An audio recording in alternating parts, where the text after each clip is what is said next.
नमस्कार दोस्तों, मेरा नाम है दीपक कुमार। आज से हम स्टार्ट कर रहे हैं रेशियो एंड प्रोपोर्शन। दोस्तों, रेशियो प्रोपोर्शन होता क्या चीज़ है। मान लीजिए दोस्तों, आपने चाय बनानी है। आपने चाय में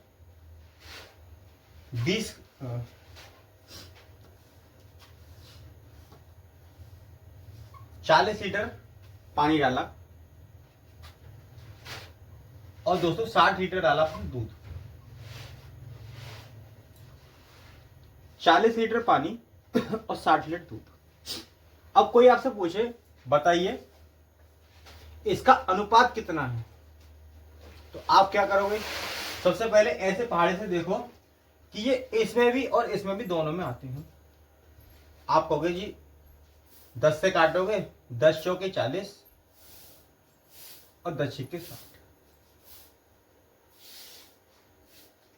ठीक है, फिर आप करोगे क्या। फिर देखो किसी और पहाड़े में दोनों संख्या आती हैं। आप कहोगे हाँ, क्या 2 दूनी 4 और 2 तिया 6। अब दोस्तों फाइनल रेशियो जो आया मेरा, वो कितना आया, 2 और 3। 2 और 3। क्या अब ये 2 और 3 किसी और पहाड़े से कटते हैं? आपका उत्तर होगा नहीं, ये अब किसी और पहाड़े से नहीं कटेंगे। ये केवल 1 और 1 से ही कट पाएंगे। मतलब दोस्तों, किसी अनुपात में किसी फ्रैक्शन को आप इस चीज को ऐसे लिख सकते हो 40/60। जब तक दोस्तों टर्म्स कटती हैं, जब तक कहलाएंगी फ्रैक्शन। और जब ये टर्म्स बिल्कुल कटना बंद हो जाए, मतलब कि इनका निचोड़ 0 हो जाए, मतलब कि फिर एक से ही कटें और किसी पहाड़े से ना कटें, जैसे 2/3, 2/3, अभी किसी और पहाड़े से नहीं कर सकती, तो दोस्तों ऐसी टर्म्स को बोलते हैं रेशियो। 2/3, यानी कि चाय में दूध और पानी का अनुपात कितना हुआ, 2/3। उम्मीद करता हूं दोस्तों आपको यह बात समझ में आई होगी। अब धीमे धीमे इनके क्वेश्चनों से हम समझेंगे रेशियो प्रोपोर्शन होता क्या चीज है, और दोस्तों की जो भी जानकारी आएंगी मैं आपको आगे स्पष्ट कराता चले जाऊंगा। चलते पहले क्वेश्चन की तरफ, जो बेसिक होगा दोस्तों। 6ठी, 5वीं, 7वीं, 8वीं कोई सी भी क्लास का बच्चा इसके पढ़ सकता है। उसके बाद हम कंपटीशन सवाल उठाएंगे। आइए दोस्तों, चलते हैं सबसे बेसिक सवाल से स्टार्ट करते हैं रेशियो प्रोपोर्शन के चैप्टर को। किस तरीके से होते हैं स्टेप बाय स्टेप में समझाता चलूंगा। कहेगा A/C बराबर 2/3 है और B/C बराबर 4/5 है। अब आप दोस्तों यहां देखो कितनी संख्याएं, एक A, एक B और एक C। तो आप लिखो A/B/C।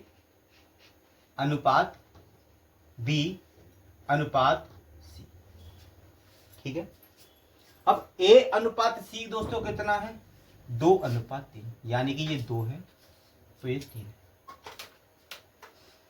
फिर आगे देखो क्या कर रहा है, B और C का अनुपात कितना है, 4/5, यानी कि ये B 4/C।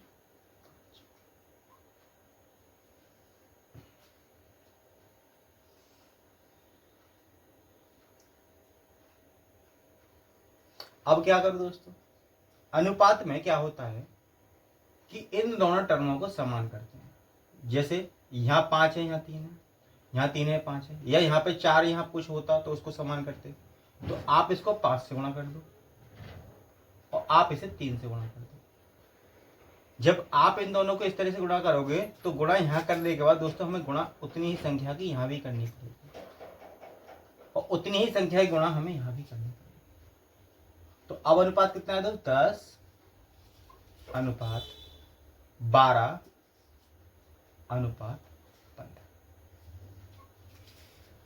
अब फाइनली दोस्तों क्या पूछा है आपसे, ए का और बी का अनुपात बताओ।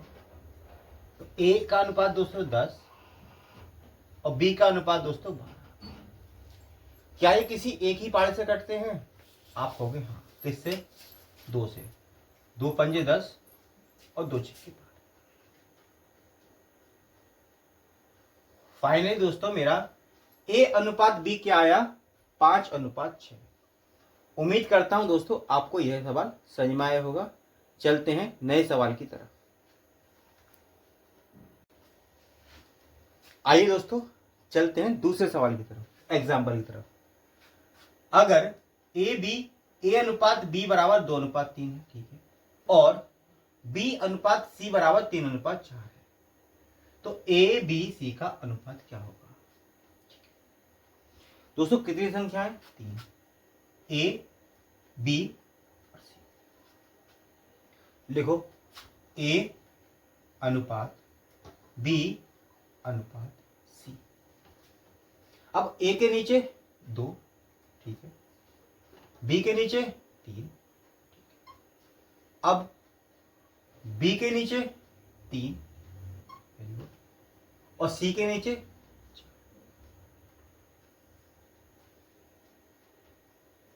अब दोस्तों क्या करो, 2:3:4। तो मेरा अनुपात बना 2:3:4। उम्मीद करता हूं दोस्तों आपको यह बात समझ में आई होगी। चलते हैं नए क्वेश्चन की तरफ। आइए दोस्तों चलते हैं नए सवाल की तरफ। कहता है A अनुपात B बराबर 2:3 है और A अनुपात C बराबर 3:4 है, तो A अनुपात B अनुपात C बता। दोस्तों कितने हैं, A B और C। लिख दो A अनुपात B अनुपात C। अब A के नीचे दोस्तों क्या लिखूंगा मैं, 2, ठीक है। B के नीचे दोस्तों क्या लिखूंगा, 3, सही है। फिर A के नीचे क्या लिखूंगा दोस्तों, 3, और C के नीचे दोस्तों क्या लिखूंगा, 4। अब दोस्तों क्या देखें, अब देखो यहां पे A की वैल्यू 2 दिखा रहा है, हाँ, V की वैल्यू 3 दिखा रहा है, हाँ। इनको समान करो, क्योंकि एक ही चीज दो जगह अलग अलग कैसे हो सकती है, इसलिए समान करो। कैसे करोगे जी, आप इसको 3 से गुणा कर दो तो हो जाएगी 6। यहां आप इसे 2 से गुणा कर दो तो हो जाएगी 6। अगर दोस्तों आपने 3 से गुणा यहां करा है तो 3 से गुणा यहां पे भी मुझे करना होगा। अगर आपने 2 से गुणा यहां करा है तो 2 से गुणा मैं यहां भी करना होगा। अब दोस्तों क्या होगा, 3 दूनी 6 अनुपात 3 तिया 9 अनुपात 4 दूनी 8। तो दोस्तों A अनुपात B अनुपात C कितना हुआ, आप हो गए 6:9:8। दोस्तों रेशियो को अनुपात बोलते हैं, प्रोपोर्शन बाद में बताएंगे जब प्रोपोर्शन आएगा। उम्मीद करता हूं ये भी बात आपको समझ में आई होगी। चलते हैं अगले एग्जाम्पल की तरफ। आइए दोस्तों चलते एक नए सवाल की तरफ। कहता यदि x अनुपात y बराबर 3:4 है और y अनुपात z बराबर 1:3 है, तब x y z क्या होगा। अब दोस्तों मैं थोड़ा फास्ट करूंगा, आप समझना। x y x y कितना है दोस्तों, 3:4। y z कितना है दोस्तों, 1:3। बराबर करो, यहां 4 से गुणा कर दो, यहां भी 4 से गुणा करो। अब दोस्तों कितना हो, 3:4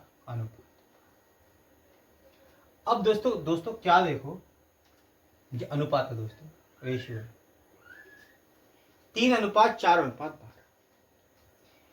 अब दोस्तों क्या है कि अनुपात है, हाँ है, तो क्या ये किसी चीज से कट रहे हैं, देखो चेक करो, आप कहोगे नहीं कट रहे, तो मेरा फाइनल आंसर क्या होगा, 3:4:12।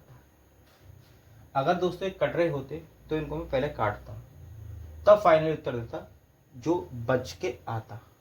ठीक है, उम्मीद करता हूं आपको समझ में आया होगा। चलते हैं नए क्वेश्चन की तरफ।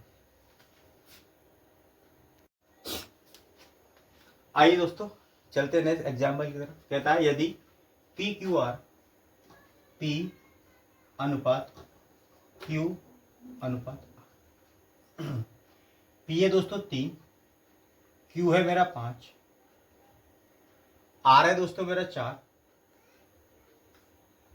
और क्यू है मेरा 3। अब क्या करो दोस्तों, क्यू यहाँ 5 है यहाँ 3 है, समान करो। कैसे समान करो, यहाँ 5 से गुणा कर दो और यहाँ दोस्तों 3 से गुणा करो।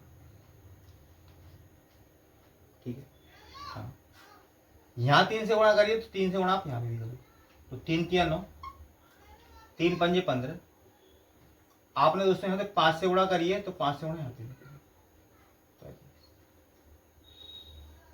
अब पूछा क्या है दोस्तों आपसे, P और R का अनुपात।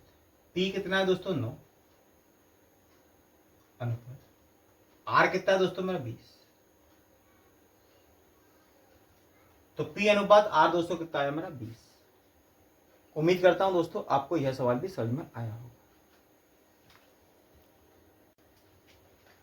आइए दोस्तों चलते हैं एक नए सवाल की तरफ। कहता है यदि A अनुपात C, A अनुपात B अनुपात C, A दे रखा है जो 1 और C दे रखा है 5, B दे रखा है 4 और C दे रखा है 3।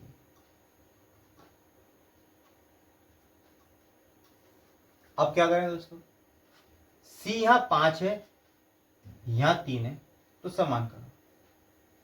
यहां 5 से गुणा कर दो, यहां 3 से गुणा कर दो, यहां 5 से गुणा करो, यहां 3 से गुणा करो।